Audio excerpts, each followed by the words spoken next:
Prophetic Visions. The succession of empires until God's eternal reign.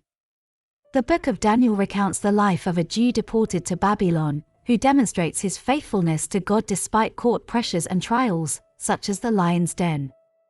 Daniel and his friends, Shadrach, Meshach, and Abednego, are delivered from perilous situations by divine power, and Daniel interprets King Nebuchadnezzar's dreams and prophetic visions about the succession of empires until God's eternal reign.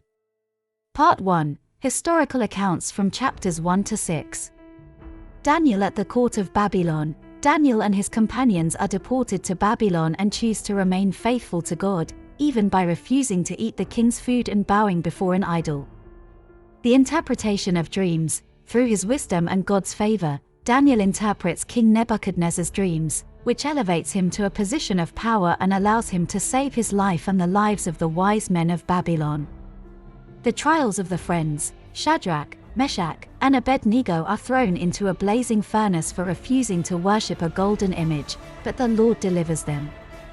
The fall of Babylon. Daniel interprets a writing on a wall that predicts the fall of the kingdom of Babylon, which comes true with the invasion of the Medes and Persians.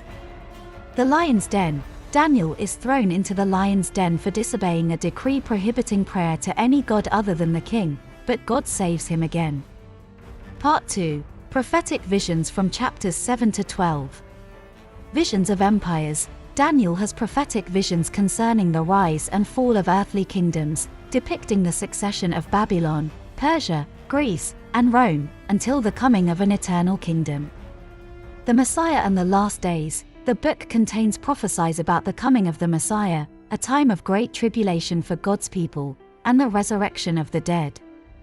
The sovereignty of God. The book emphasizes God's sovereignty over all human kingdoms and his promise to establish his eternal kingdom through a Son of Man.